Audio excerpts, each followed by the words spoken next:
Scoring without the ball is divided into 7 chapters. The first chapter involves getting open and scoring by yourself on the ball side. Chapter 2 teaches you when to stay, when to cut, and who to read from the weak side. Chapter 3 shows the scoring cuts to make after you've passed the ball. Chapter 4 will dissect the fast break and how to become a slasher. Chapter 5 teaches the spacing, slides, and scoring opportunities that become available when your teammate penetrates. Chapter 6 demonstrates that setting a screen on the ball is often the best way to get yourself open for a score. And last, Chapter 7 takes 4 types of defenders and 4 types of screens away from the ball and teaches you how to score as both the screener and the cutter. 3 principles for scoring as the screener.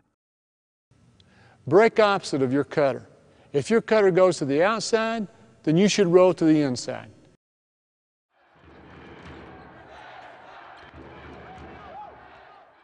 If your cutter breaks inside toward the goal, then you should pop to the outside.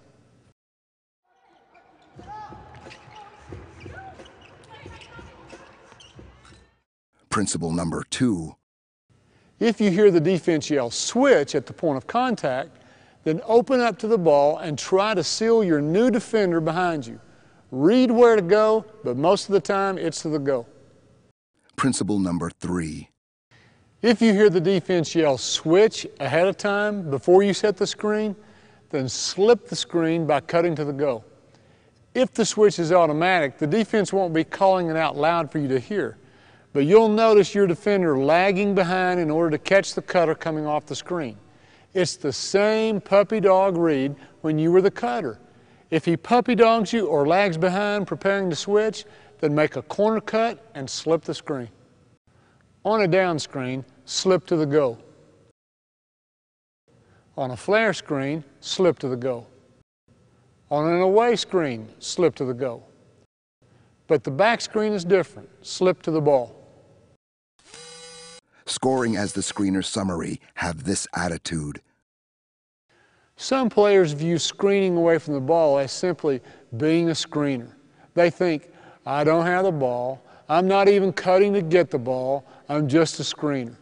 You must change that mindset because that's the attitude of the defense and that's what you're going to take advantage of. Think about it. The defensive team's primary focus is on the ball. Its second highest concern is the cutter who's using your screen. You, the screener, come in a distant third in the defense's mind. Smart players can take advantage of this lack of attention and set themselves up to score without the ball.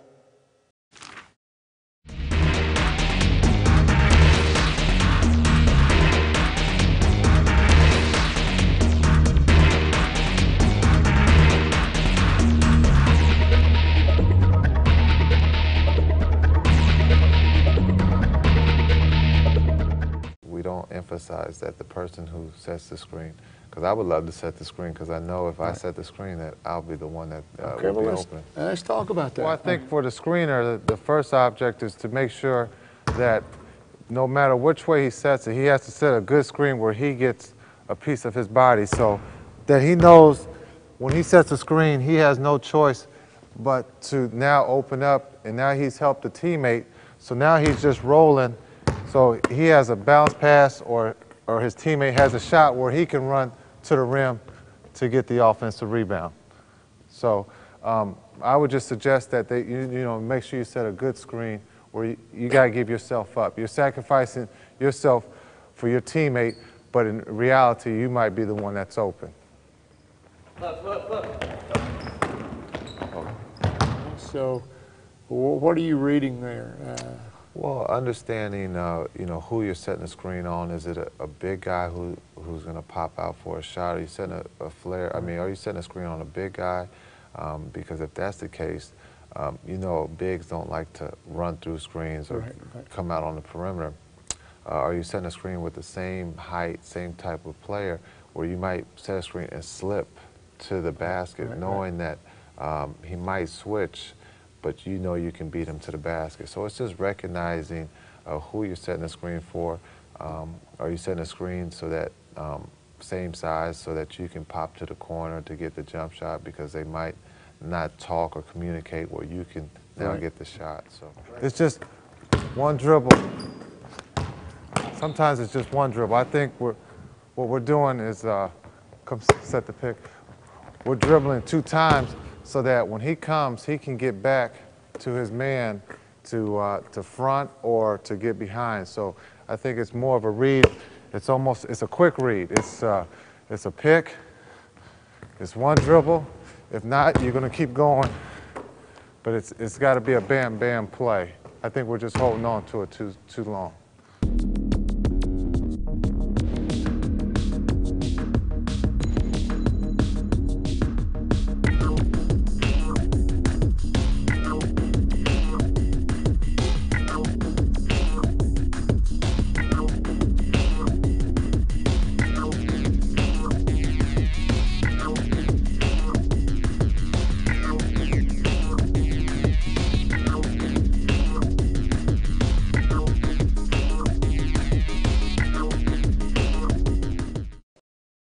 The first thing, if the ball's over there, and let's say you're denying me right here, a lot of times what happens is, you know, players see this, if the passer can't see my hands, that puts doubt in the passer's hands. Okay. So what I try to do is I would come and I go, I lay my hand on top. It doesn't matter, I can use my outside hand, and then I use my inside hand and I pin and I get the defender's hand out of there.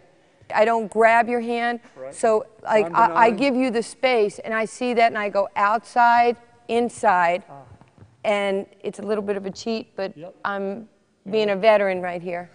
And I show my hand to my teammate because I always want to give targets. It's always palms to the passer so they know where I am. That felt like a post move. It really did. It is. Some of the stuff you do in the post where you clamp, my arm was clamped on your side there. And it's only, and it really, the only thing is, it's like if a defender's got their arm up, if I lay my hand on you, it automatically, we're talking about physics here. Right. Your hand is going to drop. So I'm not even chopping you. I'm just kind of sitting my arm and taking your arm out of the passing lane. And as you try to recover and lift your arm, I'm just using leverage to pin you, and I'm right here. So I could come to the basketball, inside pivot shot, or depending on how I'm being played, I can come like this and I can curl if they reverse the ball. And I have a couple options of how I would want to attack a player. I'm big on the V cuts, but I'm big, as you are, on leverage. Like if you take me down in here, I plant my inside foot, my head is over my knee, and then what I'm doing is I'm coming right back up here and creating separation, either with an inside pivot, or again, seeing where the defense is. If I come up here, I'm getting it, I'm stepping, and I'm reverse pivoting, and I'm using my left foot. If I'm on the left side of the floor, my left foot is my pivot foot, because that's my speed foot to the basket.